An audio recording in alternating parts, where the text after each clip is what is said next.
The Best in the World podcast with Richard Parr.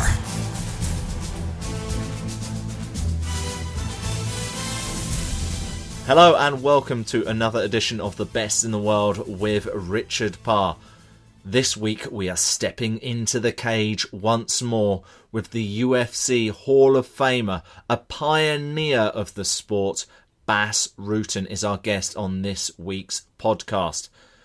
He's a former UFC heavyweight champion, a former three-time King of Pancrase world champion, and we talk about a whole host of things on this week's podcast, including what he did differently after he lost to Ken Shamrock to then go 22 fights unbeaten. He talks about his friendships with his former rival Frank Shamrock, and also his podcast co-host Mauro Ranallo, who you may know also from SmackDown and from Showtime Boxing. The UFC Hall of Famer also talks about time management, acting, and his bucket list. Find out what he wants to achieve in the next 20 years. He also talks about how he suffered with eczema and asthma, and how he was finally able to cure himself of asthma using his own product, the O2 Trainer. It's a really great chat with Bas Rutten on this week's Best in the World, and it's coming up in just a few moments. Before we do that, I want to tell you about 99 Designs. 99 Designs is a graphic design service, and they offer whatever you want to get designed to talented freelancers from all around the world. So you might have an idea for a new website or a logo or a poster or a business card. You submit your idea, and then all of these freelancers give their impression of what you want. And then you're able to see what they produce, and then you're able to work with these designers until you get the perfect product that you're happy with. It's a product that I've personally used. We used it for the Sportacino logo when we launched that. And if you don't like it, they will give you your money back. So go and check them out. Go to sportacino.com/99 designs. That's sportacino.com/99 designs. And to be completely open and transparent with you, if you use their service and you use it through our link, you will be supporting the Best in the World with Richard Parr. You will be supporting the Sportacino brand as well, because they will give us a percentage of the money you pay to them to us. So not only will you be getting a great design, but you'll also be supporting this podcast. So that's sportacino.com/99 designs. Let me know how you get on. You can send me a tweet at Richard_Parr. All right, let's get on with the interview with the MMA star, the UFC Hall of Famer, Bas Rutten. The Best in the World podcast with Richard Parr.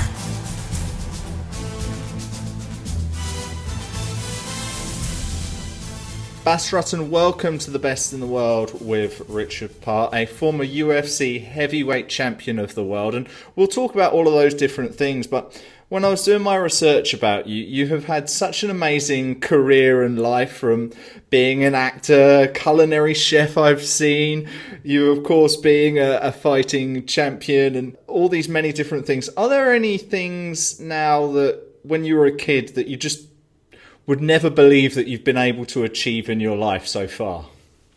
Yeah, well, pretty much everything you just mentioned. I was very sick as a kid. I had a horrible skin disease and had severe asthma attacks on top of that. So like every 6 weeks, I would be in bed for a week or 8 days. Not able to even to eat, because I couldn't breathe. And so needless to say, that I was bullied a lot, because kids don't understand skin diseases. I had it in my face, over my hands and arms. So I needed to wear long sleeves and turtlenecks, and I was wearing gloves, these white gloves, so people wouldn't see it. So yeah, if you're in that position and you get bullied on a regular basis and kids calling you names, which at that age is actually harder than a beating, I always say. Although I never had a beating, I physically always strong.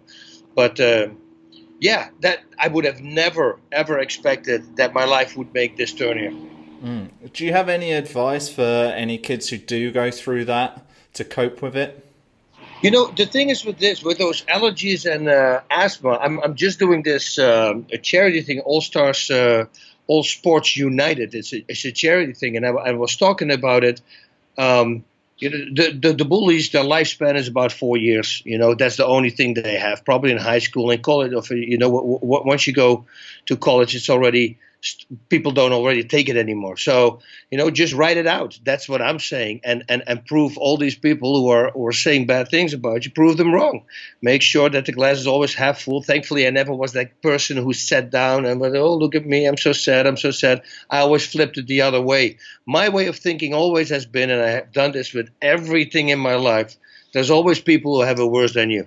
And I heard about these stories. I heard about people who were completely covered in eczema. I heard about people who had to move to Switzerland or any other high country where the air is really thin and clean for their asthma, because they would have the attack that I had for 1 week, this serious attack. They would have 365 days a year.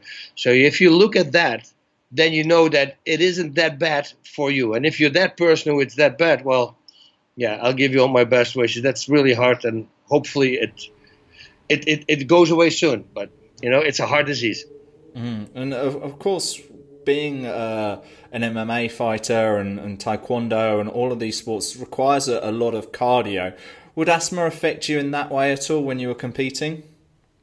It always was, yeah. And before, there's a bunch of great things that came out of it. First of all, yes, I did need my inhaler. I was carrying my inhaler with me everywhere I went my entire life until 5 years ago.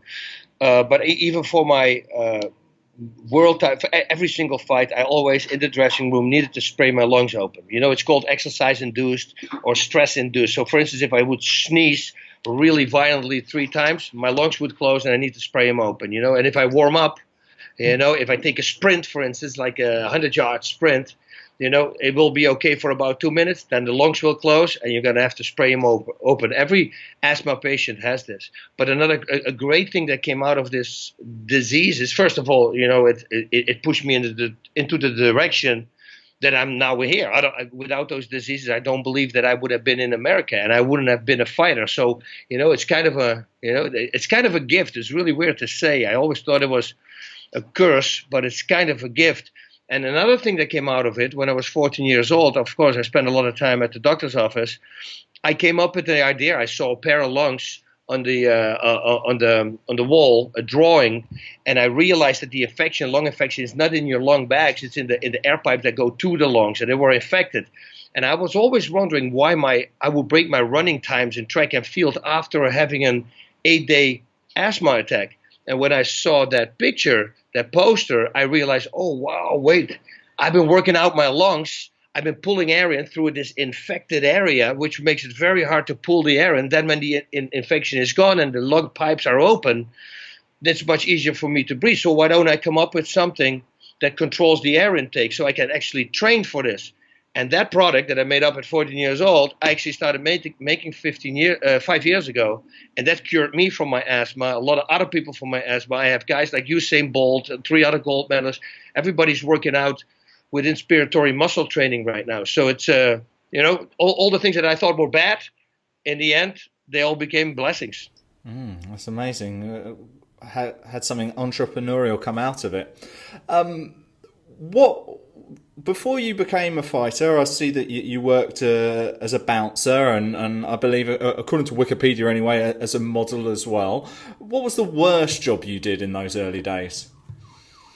Oh, the worst job. I always enjoyed working. I did a lot as a kid. I did a lot. In the supermarkets, I filled the racks, with the food that you have to stock up.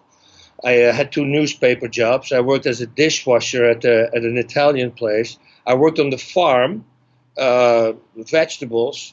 Then I've always been working, and then so for me, work always came easy. But if I have to pick something, yeah, I would say that. I would say the supermarket.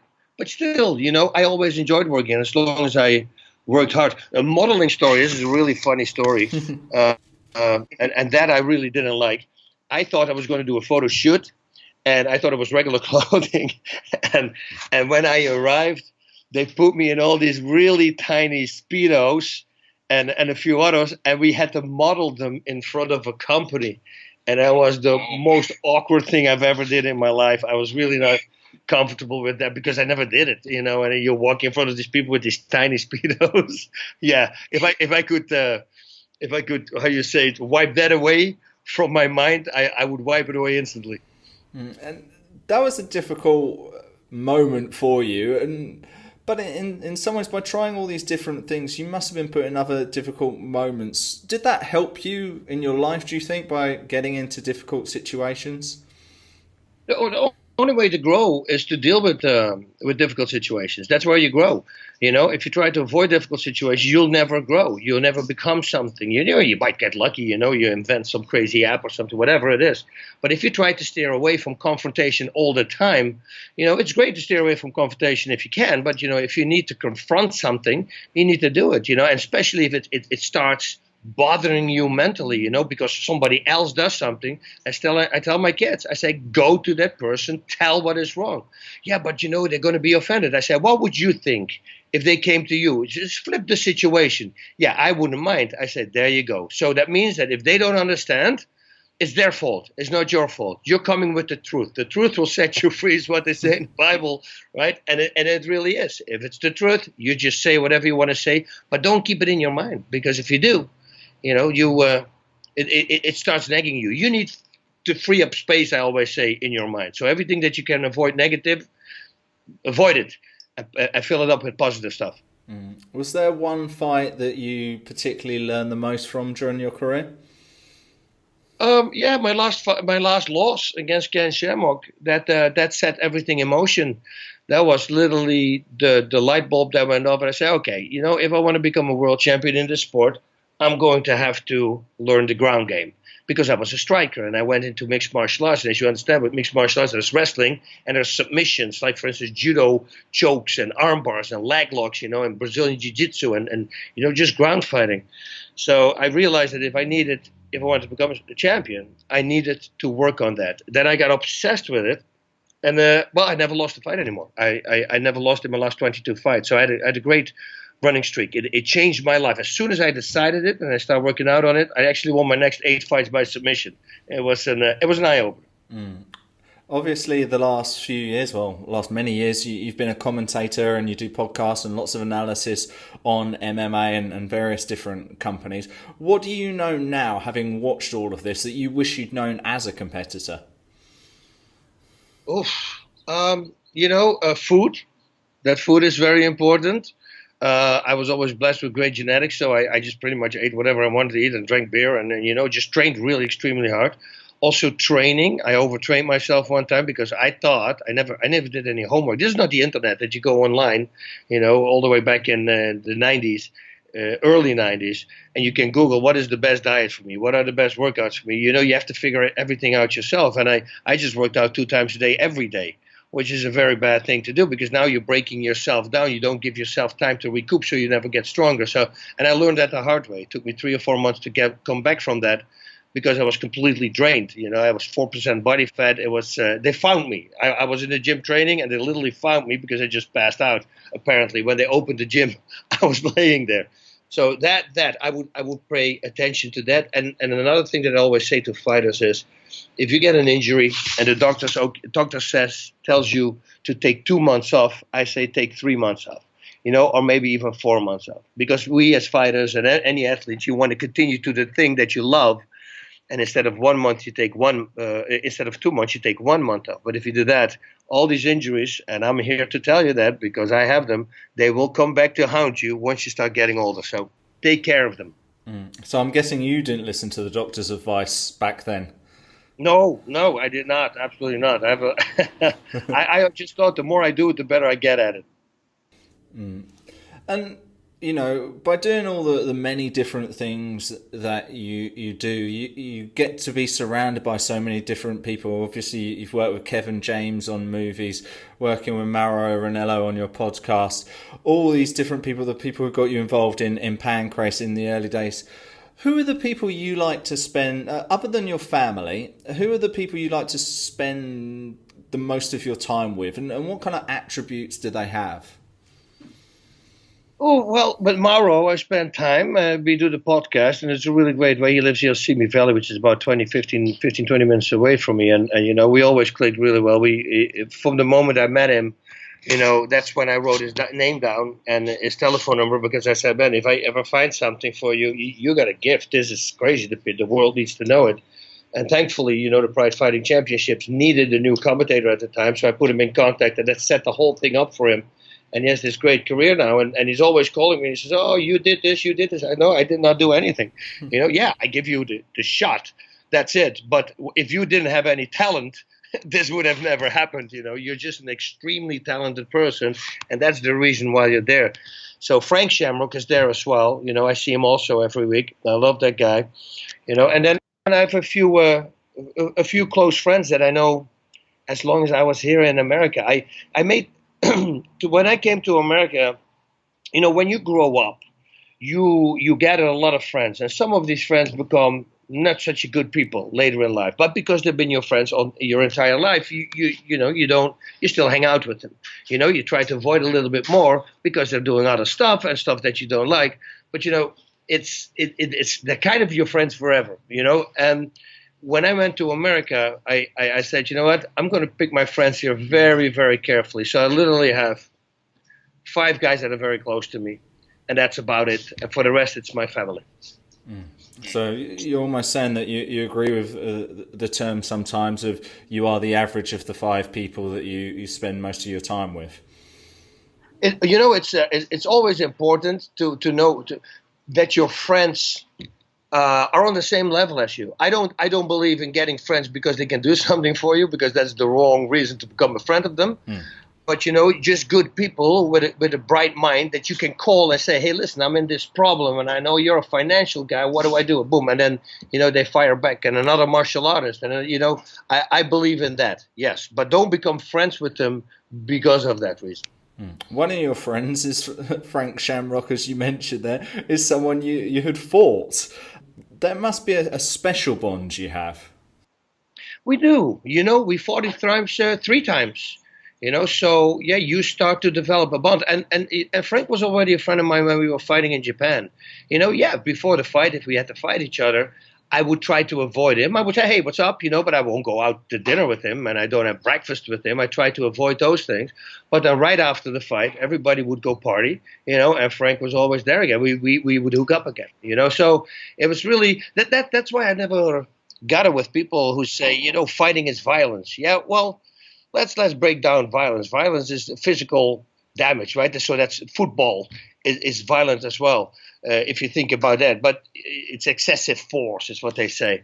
But that's not the violence I mean. I think once you have both 2 fighters signing up to test the skills of each other, it has nothing to. If I shoot hoops with you or I fight you, it's literally the same thing. I have no animosity. Sure, once in a while you have a guy who really gets under your skin and starts saying bad things, and then you try to hurt him when you're fighting him.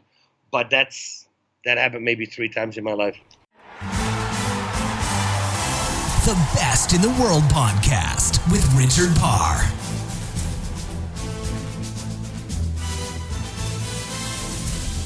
Bass will be back with us on The Best in the World with Richard Parr in just a few moments. Don't you worry. But if you're enjoying this podcast or you've enjoyed some of our previous episodes and you'd like to support our program, you can do that by becoming a patron. Yes, you can help fund this podcast and give back to this podcast by going to Patreon. It's patreon.com/best in the world. Lots of creators of different art projects and websites and YouTube videos and podcasts. They all use Patreon to help get funding to continue to do what they love. And I love doing this podcast. And I've been doing it for free for nearly 2 years and pretty much need a bit of funding to go towards it. And if you haven't already, if you'd like to help support our show, just go to patreon.com/best in the world and you can help support our program from as little as $1 a month. If you want to give more, then great. If you just want to give $1, I really appreciate that.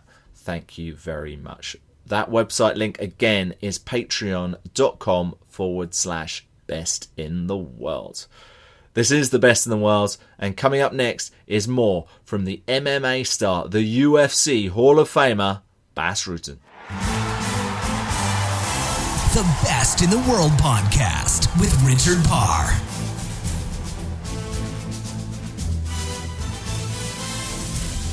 When you were competing back in the UFC in the late 90s, it was very different to what we see now. Do you wish you were fighting in this era, or were you happy with fighting back in UFC in those early days? I'm extremely happy with fighting in the early days. You know, I'm in the UFC Hall of Fame in the pioneer section, and the pioneers are the guys who made this sport. So in 1,000 years from now, when people are going to look back, that pioneer section, that's a section that only can grow so much. There only can be like 100 people in of less, you know, and that's it. It will never get any bigger because, you know, we started this thing. All the other guys, all the other Hall of Famers, it's great to be in the Hall of Fame, but, you know, you're a regular guy. To be a part of the team, of the group that actually started it, you know, that is such a cool thing. You know, I mean, I started Pancrase in September. That was 2 months before the UFC started here in America. That was 1993 all the way back, you know. So, yeah, being a part of that, it's really cool. And of course, in mixed martial arts, you have to know a variety of disciplines. And of course, you started in Taekwondo, as you said. You then also improved then later in your grappling and your wrestling. Would you find it easier learning each new martial art because of what you'd learned from the previous one? And were there any particular processes that you'd use to help that? You know, I've always been a really crazy guy. Like, if I commit, I commit. You know, if we make a time, like, for instance, now, you know, the interview started at 1 minute past 10. I already texted you. I say, hey, are we still on? I will always be on time. I will always do my workouts.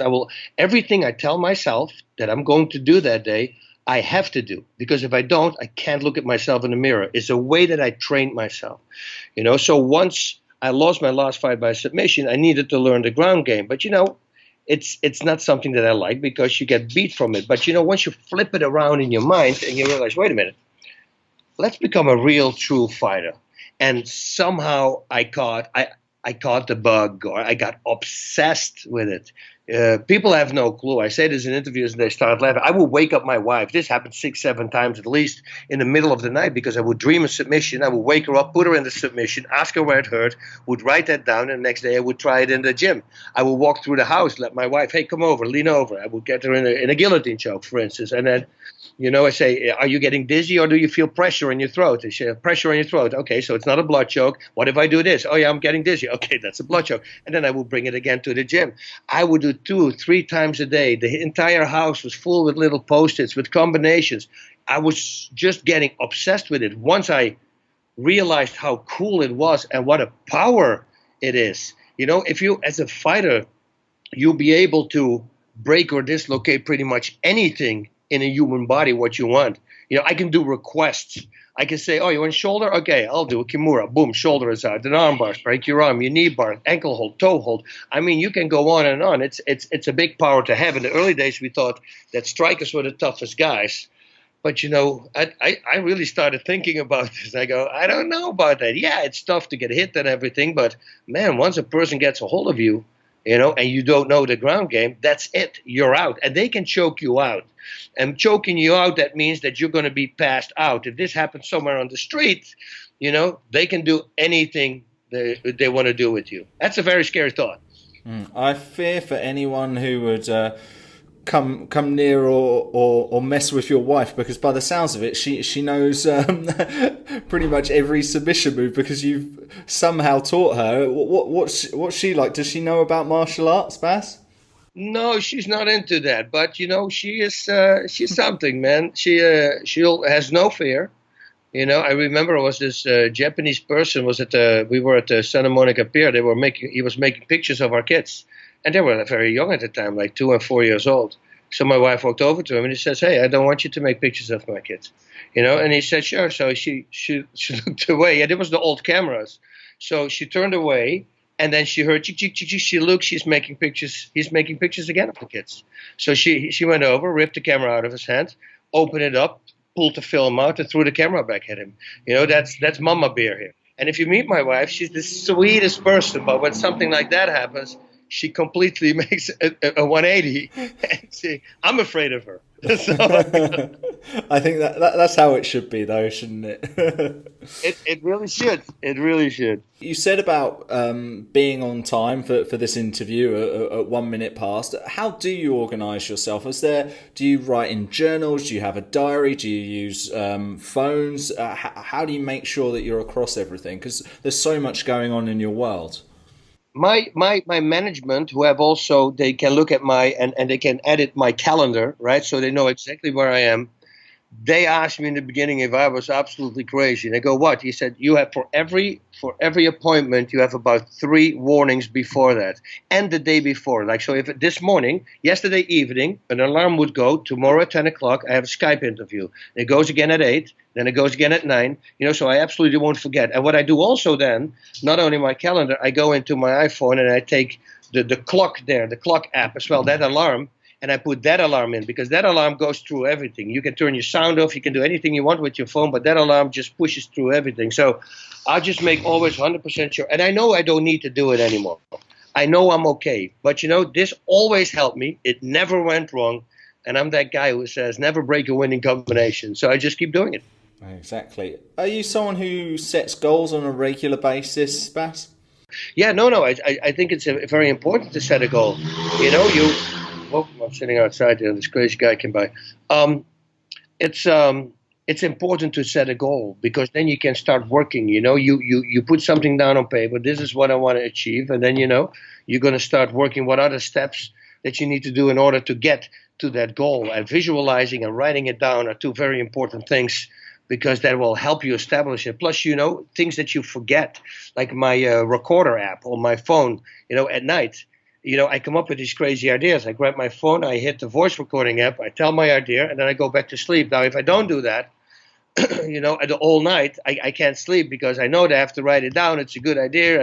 And sometimes you wake up in the morning, you go like that was not a good idea at all. But other times you go like, wow, that was actually a good idea. So that's the first start. And then you're going to have to work towards that idea. So set a goal, go for it, and let nothing get in your way. What's the craziest idea you've had recently where you've woke up in the morning and gone, that was a terrible idea? It was, my thing on my bucket list is still that I want to do just 5 minutes of stand-up, in front of an audience. I crack jokes and I did these things, but stand-up, real stand-up, I never did it. And I have such a respect for those guys because I know how hard it is. Just fighting in front of an audience is hard. Just talking, something out of your comfort zone is really hard. So I really want to do that. So what I do is things that I come up with, funny lines, I would speak in a funny line. I say, okay, work with this. Maybe it's a funny idea. But sometimes you wake up in the morning and you read it, you go, nobody's going to laugh on that. That was actually a very horrible idea. I don't know how it works. That at night or something, you think things are funnier than they really are. I have no clue how that happens. But the next day, it's not funny anymore. That's really interesting because that's on my bucket list as well. So I want to be able to do that. Maybe we should both set a goal for ourselves to do it, Bas, and see how we both get on. But it's interesting you said about that thinking things at night. I've just been listening to a book called The Chimp Paradox by Dr. Steve Peters. And he talks about how the mind is split into your chimp, which does all the kind of animalistic attitudes that your body can bring, and then the human, which is kind of the more sensible things. And it said literally between the hours of 11 p.m. and 7 a.m, all that comes into your mind are the things of the chimp. And actually, you should probably try and ignore most of them. So it's interesting how you think of some of those things when you're about to sleep. You mentioned about your bucket list there, Bas. If we were to do this podcast again in 20 years' time, what would you have liked to achieved in that time? This is I would have liked to achieve that the O2 trainer, that long training device, is available for everybody. I'm waiting now because I have 18 medical journals in where it's 100% proven what it does for you. But I want to make that thing big. I want to help more people with it. I want in 20 years from now everybody to know the O2 trainer, that they say, wow, that was actually a really great idea. It's $50 and it changed my life because, everybody needs their lungs, right? I mean, the oxygen is the most important ingredient the body needs. It's the first one that if you don't have it 3 minutes, well, you're dead. and then comes water. That's 3 days without water, and 3 weeks is food. So let's focus on that first one. So I would have loved that. And in 20 years from now, I would have. It would be great if I'm still in movie or TV business. I'm so stoked, and I've been saying this for the last 2 months now, because I did a couple episodes for Kevin Can Wait. It's the number one sitcom here in America. And I was at the end of season 1, and then in season 2 they called me and said, "Yeah, we want you back. We want you to become a kind of a regular now on the show."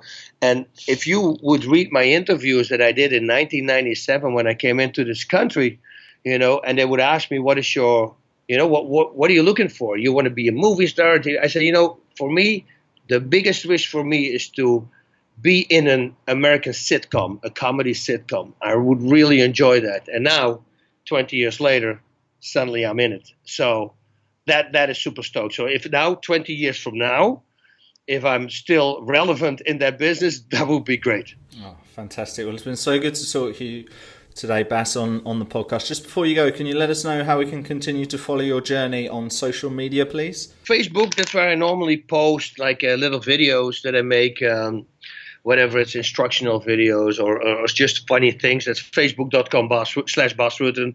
That's an easy one. And then Bas Rutten MMA on Twitter, and the same is on Instagram as well. Twitter, if you ask me questions, that's pretty much the only thing I'm doing.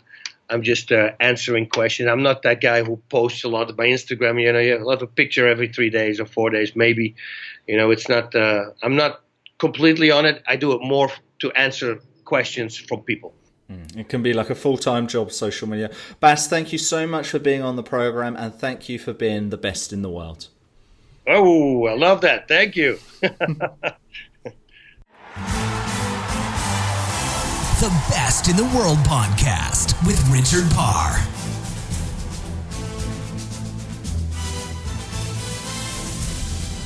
Great chat there with Bas. If you like your UFC, if you like your MMA, and you like the real pioneers of the sport, then go back and listen to my interviews with Ken Shamrock and Dan Severn.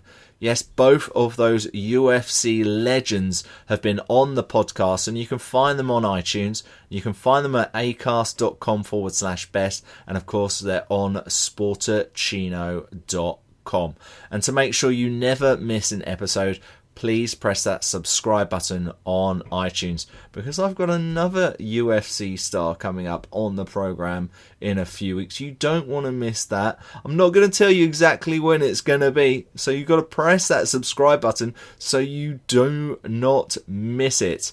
Also, if you want to keep across all of the news on the Best in the World with Richard Parr, we are on Facebook. We've got a Facebook page called The Best in the World with Richard Parr. Facebook.com/Best in the World with Richard Parr. We're on Twitter. You can follow me personally at Richard_Parr. You can also follow all of the episodes at Sportachino on Twitter. So keep across all of that. But until then, I will speak to you again next week. Have a wonderful time. Goodbye. The Best in the World podcast with Richard Parr.